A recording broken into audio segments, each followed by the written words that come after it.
Come to the Grand Museum. The Grand Museum, it's not open yet, but actually it will be the biggest museum all over the world. It's just soft opening right now. And maybe it's open this year. The Grand Museum consists more than 160,000 pieces. 160,000 pieces. First of all, this is the hanging obelisk. The hanging obelisk, it comes from Aswan, and they put it here. And also, we are going to the entrance of the museum right now.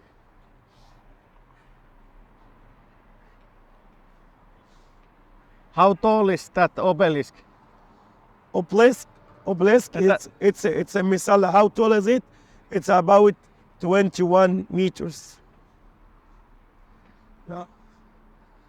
This is the obelisk of King Ramses, and also there is a local guide will explain to you, and he will talk to you about the obelisk, and then he will talk to you about the hall of Tutankhamun and the grand stairs and everything inside.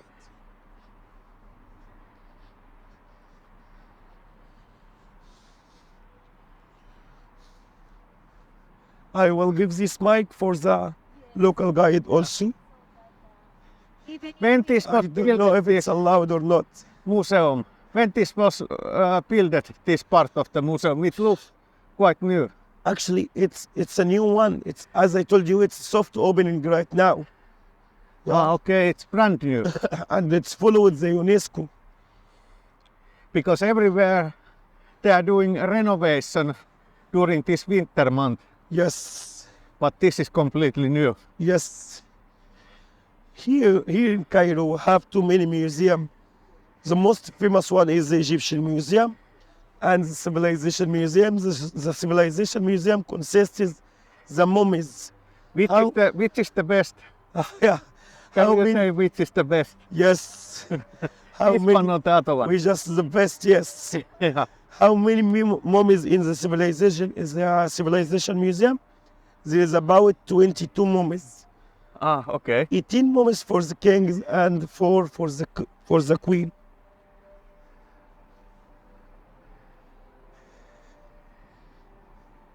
This is the holy cartouche. Yeah, what is the cartouche? Actually, we consider this design as a holy design because only kings and the queens were allowed to have their names written inside the cartouche.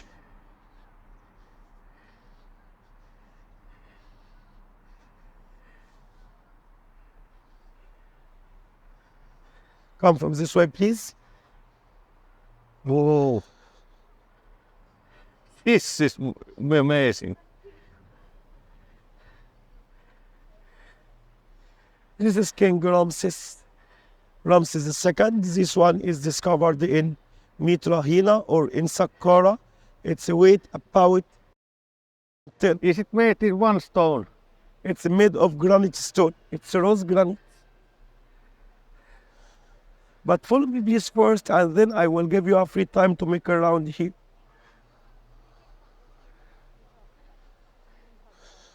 Yeah. Can you see how accurate is this? The meeting point will be here after you finish the show. Yes, here.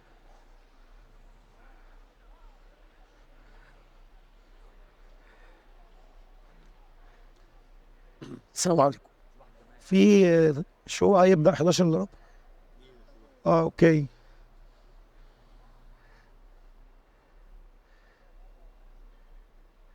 Like, wat gaan we eens op met de nimestä? Just 5 minutes and you Yes, we will scan it after 5 minutes. Okay? 10:45 exactly. Yes. Because this is the time of a meeting point. Okay, okay. The show start. The show start at Oh, the meeting point will be at 10:45. Yes. Yeah, it takes about 35 minutes. Yeah. And when they finish, they will make a tour to see the ground stairs. just 11 o'clock exactly. You're gonna go to, you see the information desk. Yes. So behind the information desk, you can get a Westpus. And the Yes, I know, but not now. After they attend the show first. Yeah. We have every hour. Yes, I know. Yeah, but now after 5 minutes, we'll come back to you. Okay? Yes, follow me, please. I will bring the headphone for you because we have 5 minutes.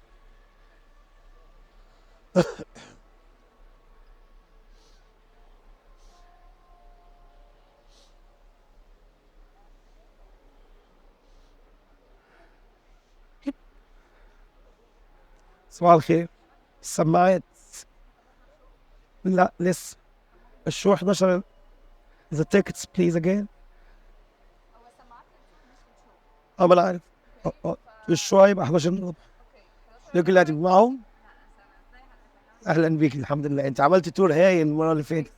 طيب يعني اتس allowed to. هم عايزين يسجلوا ليك. ممكن نبقى نحط المايك دوت مع حضرتك وانت بتشرحي اللي هيبقى موجود.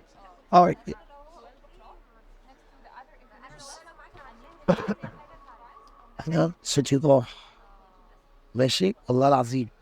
يعني انا بستغل ده ان انتوا تعملوا يعني حاجه كويسه ماشي. ان هو بيسجل دوت على الموبايل بتاعه. We want to take picture. بس خلاص تمام. ميرسي. شكرا. اكيد طبعا. انا عشان حضرتك انا عارف حضرتك عملت مع حضرتك اكتر من تور فعشان كده قلت اوكي خليك. ميرسي شكرا.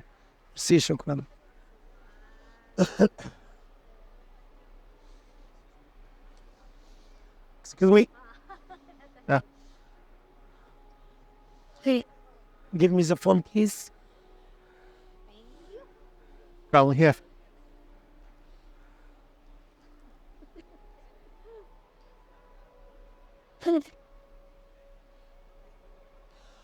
When you make the tour, you will start from here. You will start from outside first. They are talking with you about the obelisk and about the entrance. Why they choose this shape for the entrance? It's pyramid shape, and then they are coming here to show you Ramses and the tools over there. Follow me, please. Because we have 3 minutes more.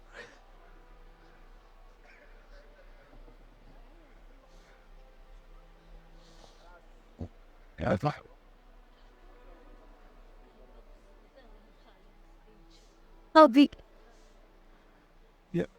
They move on. This obelisk. Yeah, this is the coronation of Ramses. Yeah, the feather of justice. This is the signs, all the signs. It's the disc of sun, symbol of Amon-Ra, god of sun. Everything. Yeah. Yes, of course. No, it's a model. It's not original. It's models. But this one is original. All the monuments here is original. But here it's a model for also everything. And also you are going here.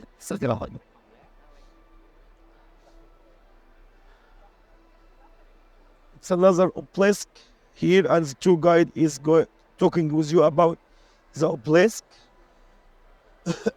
It's a Roman statue, that one, and you are going from the grand stairs here, like these people.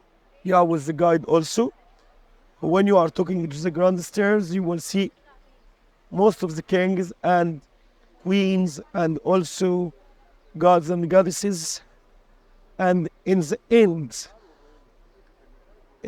of the tour, you will go from here. In the end of the tour, you will find in the front of you the Great Pyramids. Yeah, this is the tour how it will be here in this museum. So, can you repeat that Egyptian name, how it comes? Egypt. Yeah, Egypt name. Okay, the name of Egypt. Egypt has 5 names. In Arabic, Misr. These names, it comes from Misraim. Misraim is the grandson of Prophet Noah. Egypt in ancient time called Kemet. Kemet, means the black land. Egypt in hieroglyphic alphabet means Het Kaptah, the city of God Betah. God Betah is the god of wisdom and philosophy. And it was so hard, so difficult for the Greek people when they came to Egypt with Alexander the Great in 332 BC to say Het Kaptah. That's why they said Egyptus.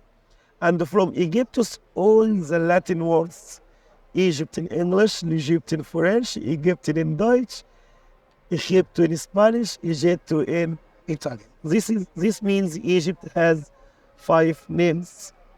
Egypt, in Arabic, Misr, M-I-S-R. In ancient time, Kemet, K-E-M-E-T. In hieroglyphic alphabet, Het Kaptah. And in Greek language is Egyptus. This is the name of Egypt. Okay. Now we will go back. Oh, yes, we will start the show.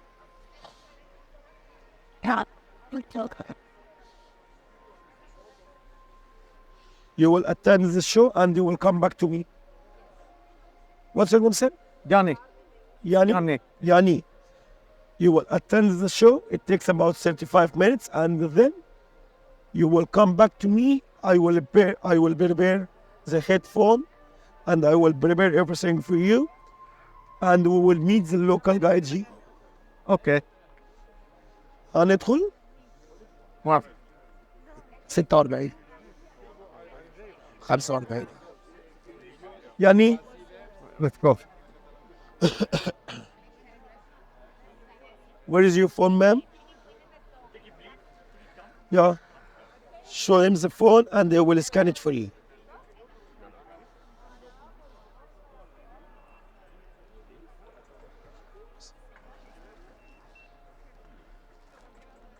Yani, just,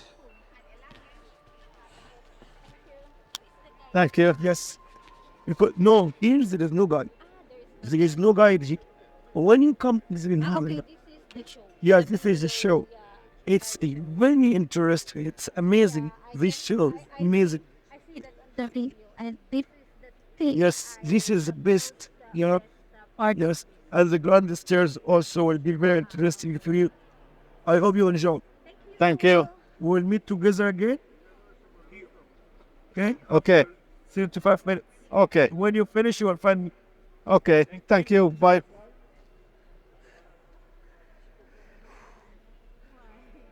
Is this like there is a light show? Okay. You have some seashore something. Fish on. First thing, it's nice to have. You are talking too much. Take it. It's like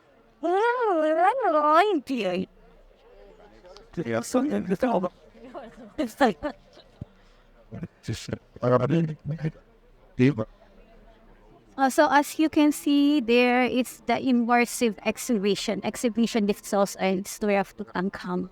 But it's like in a different modern way and how do they make it in a show. You're gonna like it. Okay. But you need to save your Battery. yes. And they constructed there. Ramses II is one of them. In the 19th dynasty of Egypt, if you're familiar with Egyptian history, you know that it's separated into 30 dynasties, and we have the 19th dynasty. Around 1200 BC, Ramses comes into play, leaving us a humble statue of himself, an identical one of it, and it measures 82 tons. So you can imagine that once was inside the temple, and it have had another one, and both of them have had a weight of only 160 tons. And these two statues survived a long time, until 200 years back, we have someone called Giovanni Belzoni. Mr. Giovanni Belzoni, he discovered these pieces, broken, thick pieces on the ground 200 years back. He's Italian. He could be the one as well who brought us margherita and pizza as a form of celebration for the discovery. However, century later passes on by, and then 1955 UNESCO comes into play, and they restore the statue. They put it all back together in a neighborhood or square where we've had our main transportation spots there. And that's why we've had that connection since 1955 all the way to 2006. Make sure that you make good effects on the video, right? However, 2005, this is actually when the engineers, they noticed that the statue has been suffering some neglections, and subway has been developed back in the 80s, so they needed actually to find that statue a new home. And Arab contractors, very big name that had contributed in the Egyptian as well, architects for lots of history, they made one of their achievements, which was actually moving the statue of Ramses standing, which was actually could have been actually much easier if they made it leaning on its back or leaning on its sides or maybe cutting it. But they have intervened and said, no, we're going to be moving it one piece standing. That was a real nice info that you need to know about that statue, that they made a special solution for moving that statue, and a year later, all Egyptians, probably you, sir, can remember, probably you can remember, back in 2006, they made a parade. Everyone was just seeing that big event. I was also watching television because I was by the statue and I'm living by the statue and I've seen the statue as in the full process. We say goodbye, adios. See you next time, King, au revoir. And this is, I think, this is like the very first time after all that here, right? Seeing the statue again. So you can imagine him. You can, if anyone has issues with him, well, they like, yeah. Yes. I guess like tissues ran out of the country back when we actually said goodbye for Ramses. But here he came next day here at the museum, and we can consider that piece to be the cornerstone of the Grand Egyptian Museum. One thing that you have to know about the statue of the king, that the king here is having the crown of Upper and Lower Egypt, which are crowns that you see it all over the ancient Egyptian history from the beginning to the end. It signifies authority over the whole land of Egypt. Then you're gonna notice that there is here an opening window in front of his face at the right part of the triangle. Can you see the missing part at the triangle of names? This is actually to make a solar alignment for Ramses. And that happened here, ladies and gentlemen, 2 days ago at the museum. The sun shone bright like a diamond. Rihanna played in the background. Not really, but however, the sun had actually risen up and its rays penetrated through the window and illuminated the face of Ramses on the 21st of February. If you miss that, do not worry. 21st of October happens again here at the museum. And these are the days which are known to be the days on which Ramses received his birthday name and his colonization day name. Of course, there's no other occasions like more important than these. The king's birthday and the king's coronation day. And you have his post names associated with the two events. On his left shoulder, Ramessu, who was born from the sun god Ra. On his right shoulder, Wisr Ra Sitimun, or great and powerful, and just as a sun god Ra who is selected by the sun god Ra. And you're gonna find the names, they are actually all over the statue of Ramses. He's holding in his hands a sheet of papyri with his name on it, and in it the whole land of Egypt gripping onto it. But it could be just the royal seal. Now, it's time to see the statue from different angles. Let's move along. What about the nose?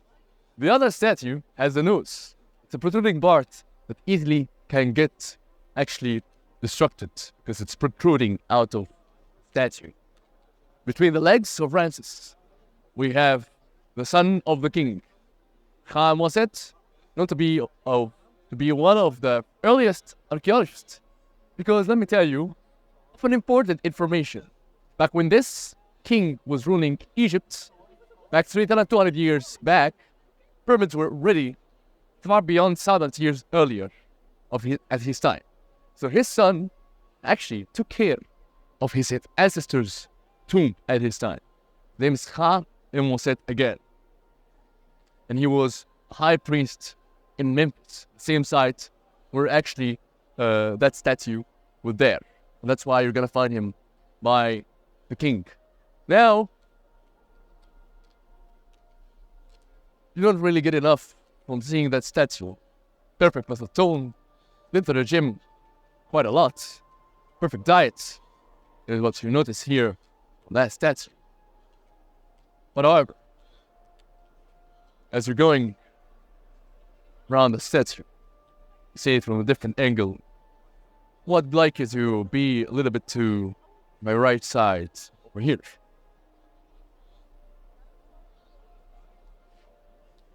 And you're gonna find a falcon over the very top. Can you see the falcon over Ramses? If you go a little bit to the back, you're gonna find that there's a falcon over here that's actually wearing the same crowns of Upper and Lower Egypt. And that's called Horus.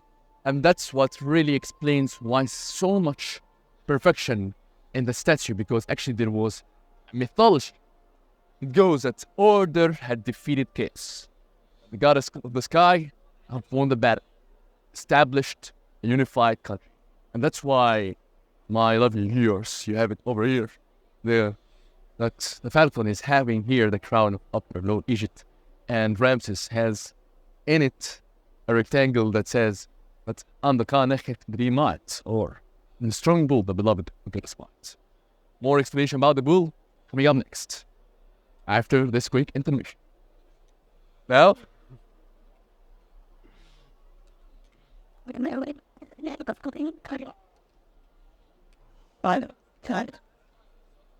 this is the official shop where you're gonna be giving back your headsets. For the lovers of diving, going to the sea, Mediterranean, Alexandria, I assume you do, just like I do. I love Alexandria. This is my beloved country. This is the city of the origin of my family as well. So we're not gonna be here spending so much time, just only about 2 to 3 hours. Okay, make sure that you have space for that. And you have over here these statues that were actually lost beneath the sea. Guys, come right a little bit to here. Hello. Enjoying? I'm enjoying too. Here you have the king and the queen that were actually in the sea for 1,200 years in the sea, but then exhibited by someone named Frank Gario, who came 24 years ago, brought us those statues from the heart of the sea that was actually a trading port that flourished at a time called the Ptolemaic period.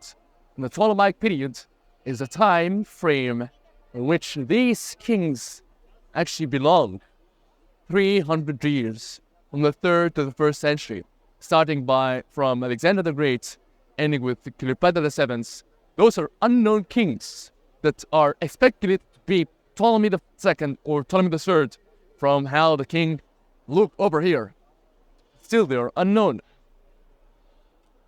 The real idea of why they are being presented at the atrium of the Grand Hall of the Grand Egyptian Museum is actually to give emphasis for the ancient Egyptian identity that you're going to find remaining with us from the start point of the ancient Egyptian history to the end of it, that they kept the crown that you see over here, the crown of Upper and Lower Egypt, except the king was actually exercising more over here, so you have 6 packs.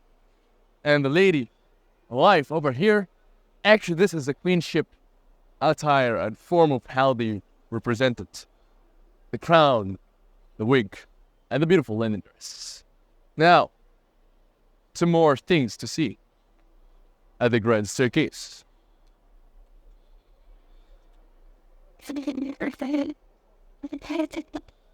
Let's get you warmed up, because it's 108 steps over here.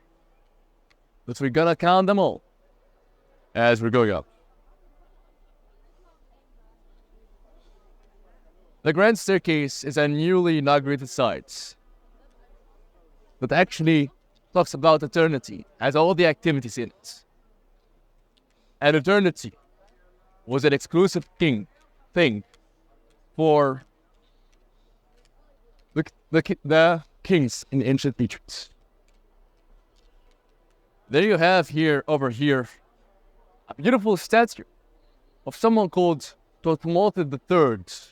Thutmose III is an important king in Egypt because he never lost really a battle.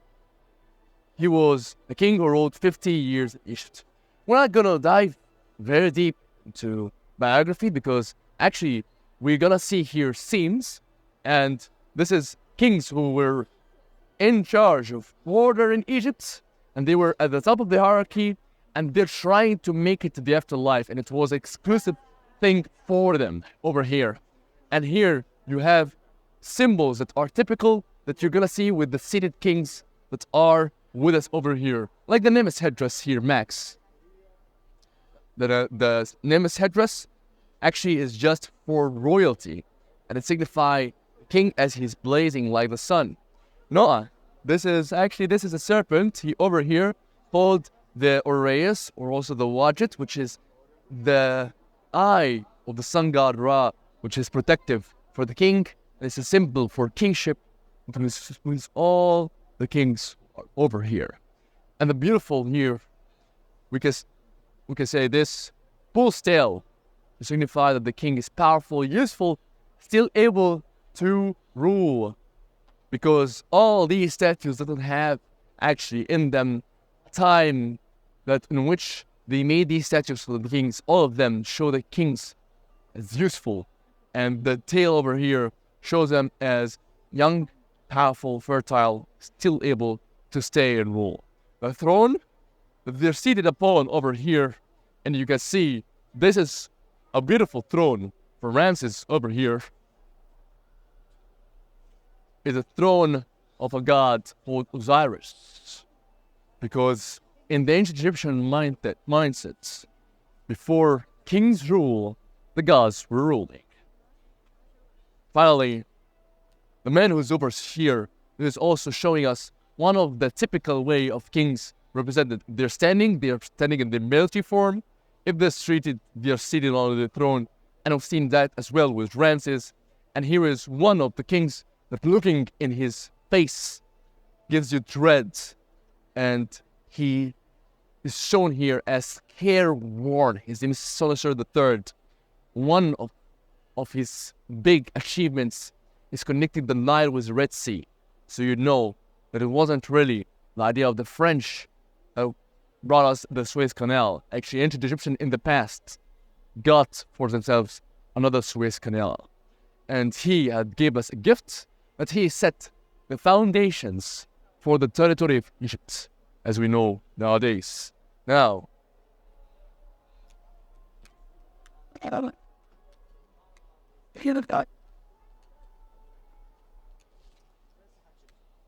here we have the face of a person called Akhenaten.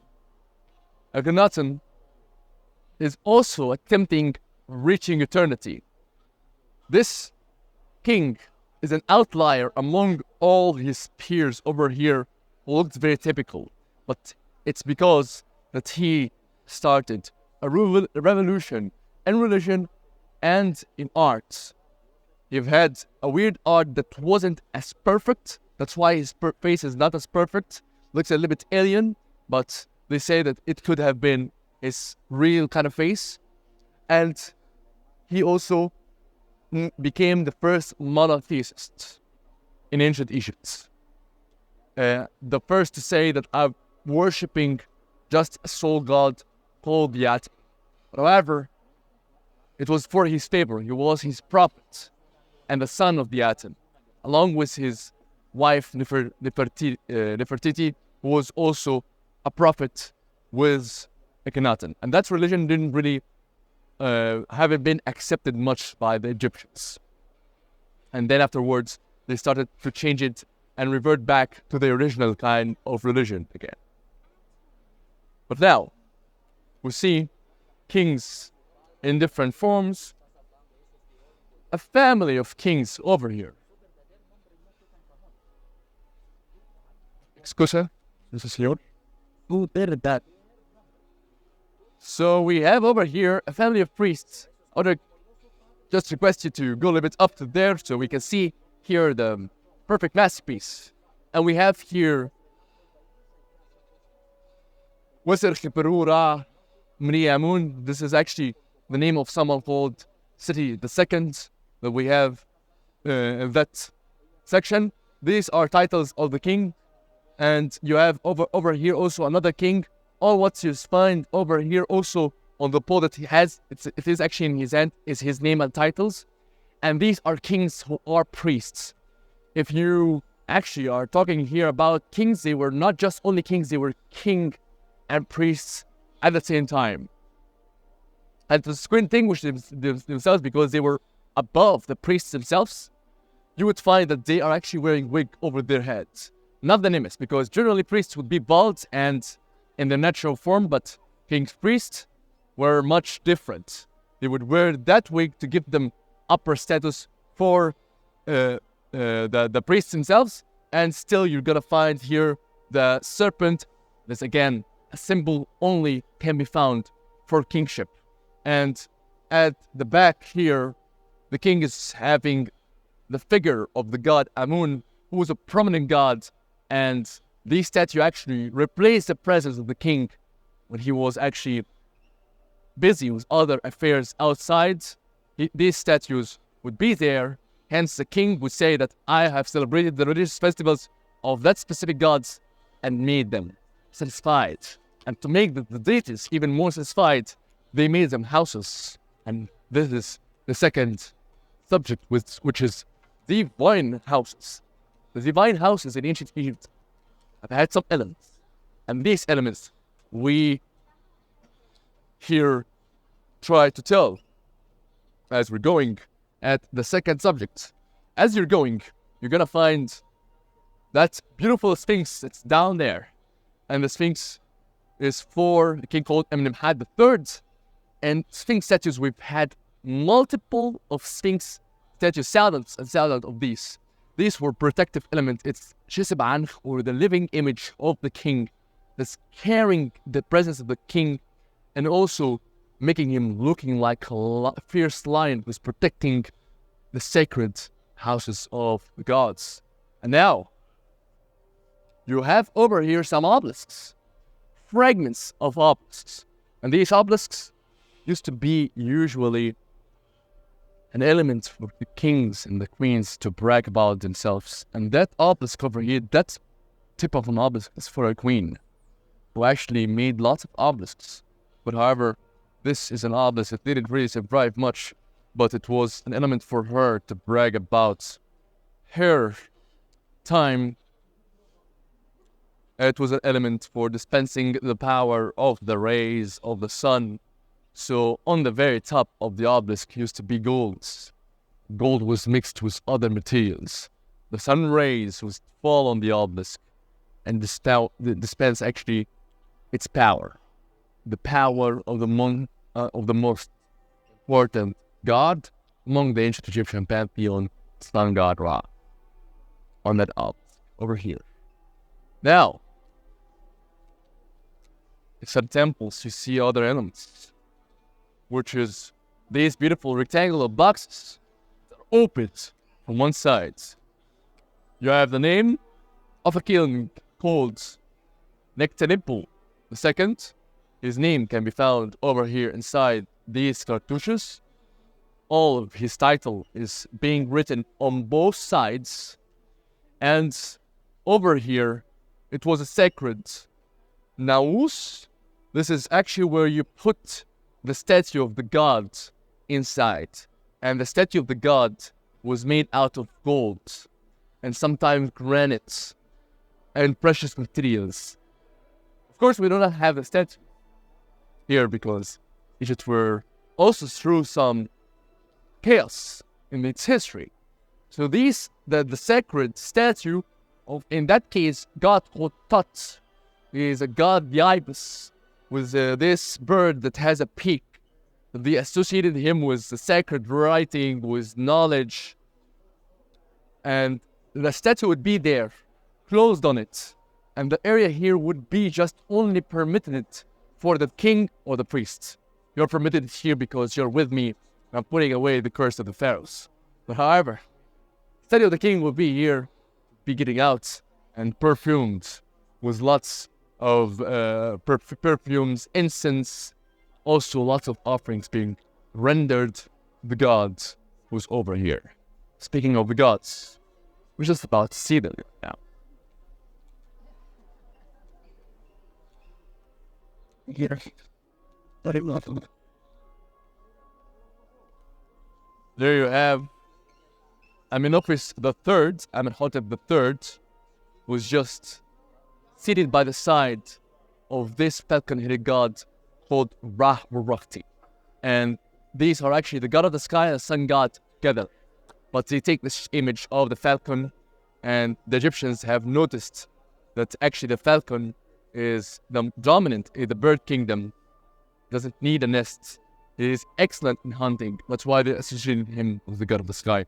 That's why he is seated by the side of Amenhotep III, who was also a king in Egypt, ruling for 39 years. Egypt was, at his time, one of the, we could say, most time that Egypt were very civilized. Now, we're gonna see kings as well in different forms as we're traveling here on the grand staircase. I'll ask you to follow me so we can understand more.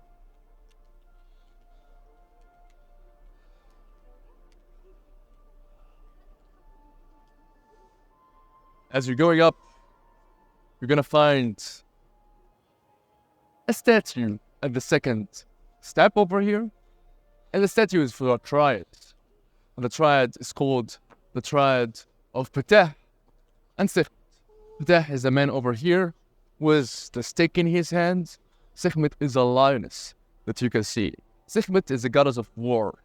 And here, Ramesses II, the king that we've seen at the atrium, is holding her hand so he can get victory. Blessings, because she is the goddess of war, thunder, medicine, plagues, and she's providing him with all the victory that he necessitates during his life.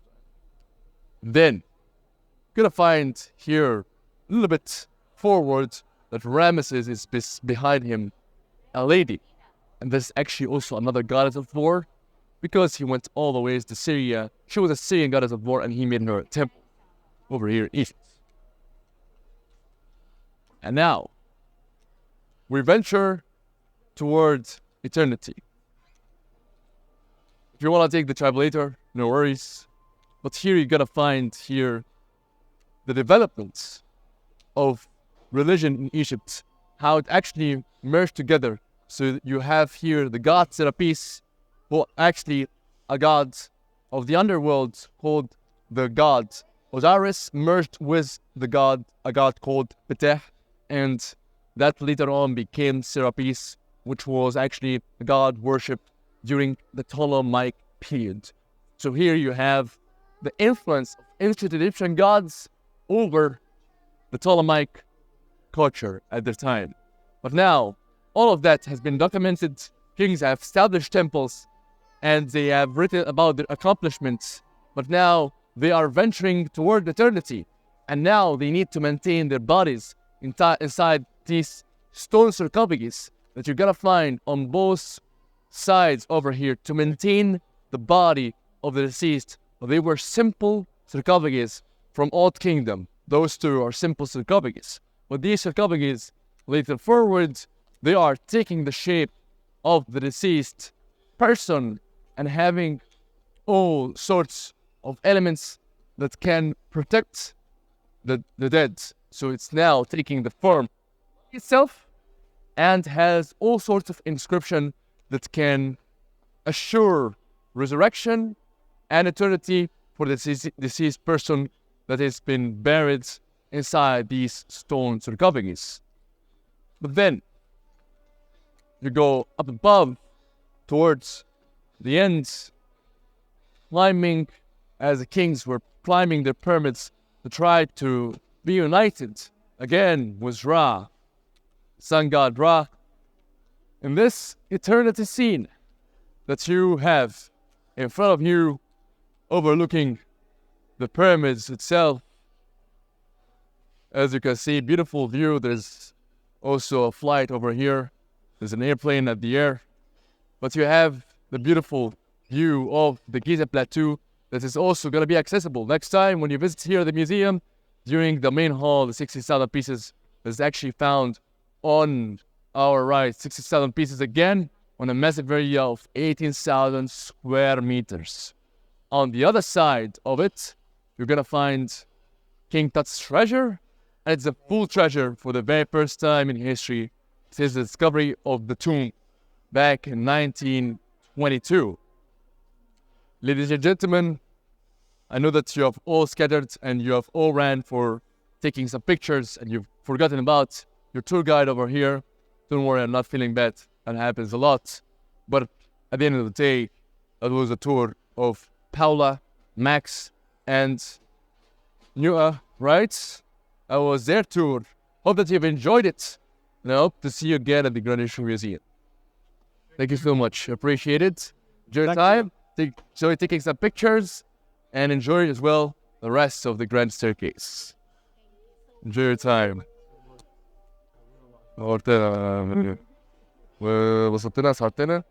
Alright, so Thank you. you're welcome. Where from? Finland.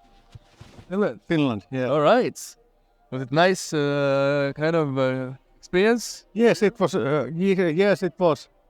It was lots of information, and we have been going through all these museums, but Very good. the largest ones. I'm very glad that you've enjoyed it. So, if you have any questions, do not hesitate. You can approach me, and also you can bring back. Do not forget to bring back your whispers at the gift shop.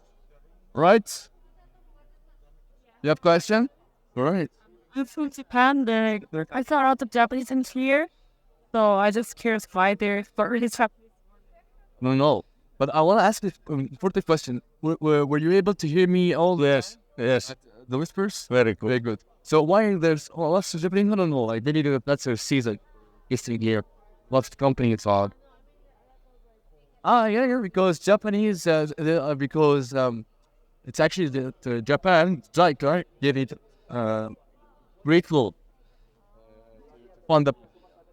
That's why we're paying it back and their help here.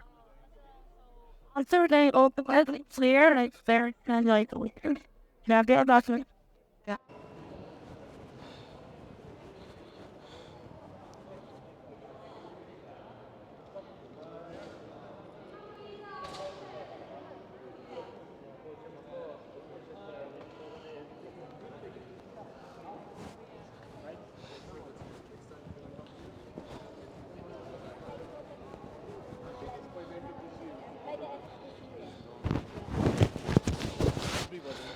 Put this on you.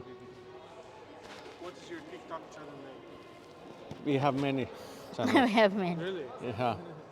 She have also, and yes, we But have don't many. worry, your TikTok is not prohibited here. Everybody do TikTok. Ah.